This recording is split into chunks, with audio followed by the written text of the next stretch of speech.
Class good afternoon. अभी live class में हमने वाक्य भेद किए। ये मैं आपको पहले भी करवा चुकी हूँ, अब वीडियो में फिर दे रही हूँ।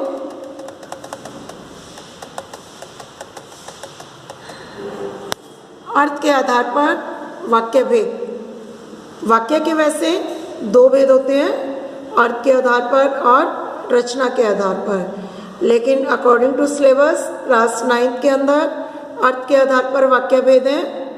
वाक्य में जब कोई सूचना दी जाती है या नकारात्मक का भाव है या प्रश्न पूछा जाता है या हैरानी प्रकट की जाती है या कोई आदेश दिया जाता है या इच्छा प्रकट की जाती है, इन्हें अर्थ कहा जाता है। और इसके आधार पर वाक्य के 8 भेद होते हैं। फर्स्ट विधानवाचक, सेकंड प्रश्नवाचक, थर्ड आज्ञावाचक, फोर्थ संदेहवाचक, फिफ्थ नकारात्मक वाक्य, सिक्स्थ इच्छावाचक, सेवंथ विस्मयवाचक, एट्थ संकेतवाचक। अब विधानवाचक, विधानवाचक जिसमें कार्य के करने या होने की सूचना दी जाती है, इस प्रकार का सामान्य कथन हो उसे हम विधानवाचक कहते हैं। इसका दूसरा नाम सकारात्मक वाक्य भी है। इसके एग्जाम्पल्स रीड करेंगे आप।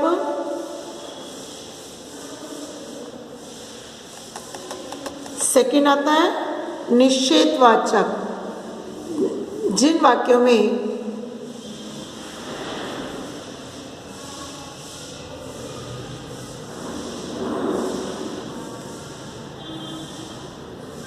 एक सेकेंड,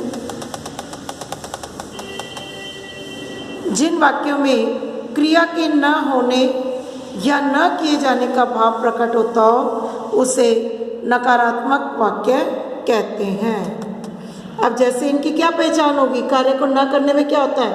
न, मत, नहीं। ठीक है, एग्जाम्पल्स देखेंगे। इन सारे सेंटेंस के अंदर नहीं, नहीं या मत या न का प्रयोग किया गया है, तो ऐसे वाक्यों को हम निषेध या नकारात्मक वाक्य कहते हैं। थर्ड आता है प्रश्नवाचक वाक्य, जिन वाक्यों में प्रश्न पूछा जाता है और कुछ उत्तर पाने की जिज्ञासा होती है, उसे प्रश्नवाचक वाक्य कहते हैं।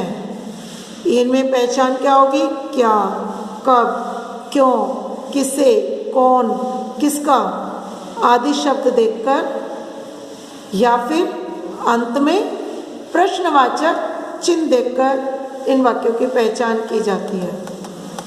एग्जाम्पल्स देखो, आपको खुद समझ में आएंगे। जब तक खुद नहीं रीड करोगे कुछ नहीं समझ आएगा।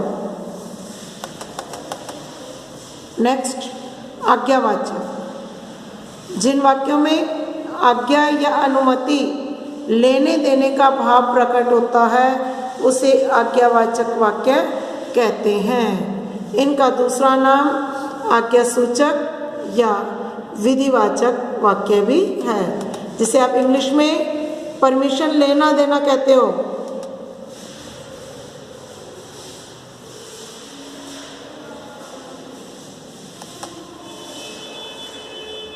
एग्जाम्पल्स रीड कर लेना। नेक्स्ट इच्छावाचक, इच्छावाचक वाक्य जिसमें वक्ता अर्थात बोलने वाले की इच्छा, कामना, आशीर्वाद आदि का भाव प्रकट होता है, इन्हें इच्छावाचक वाक्य कहते हैं।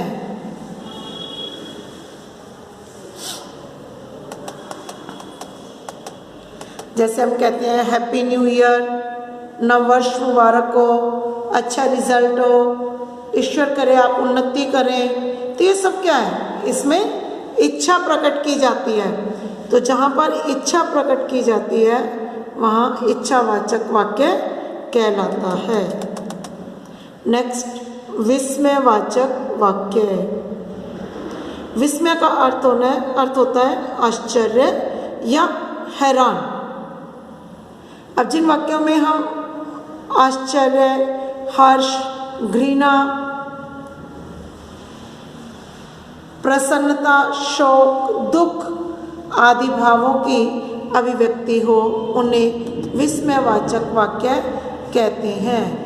इन वाक्यों का दूसरा नाम उद्गारवाचक वाक्य कहलाता है। एग्जाम्पल्स देखोगे,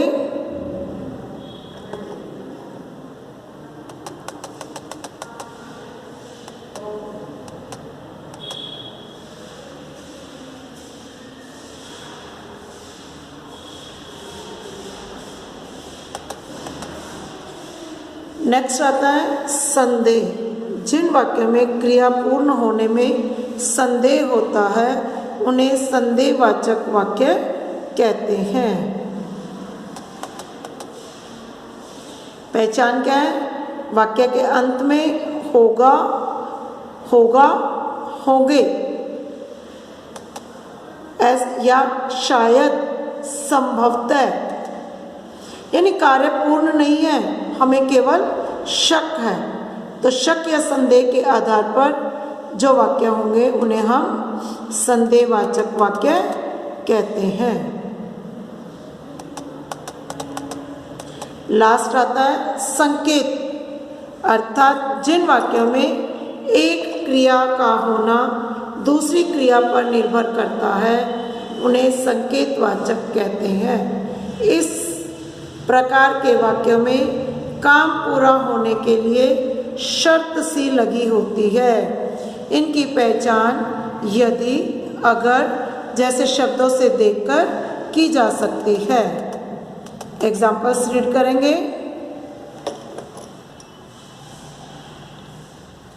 नाइन्थ क्लास, ये टॉपिक मैंने तुम्हें करा दिया है। कल की क्लास में इसका टेस्ट होगा और सभी ने अपने ग्रामर की बुक से इस टॉपिक को रीड करना है और समझने की कोशिश करनी है।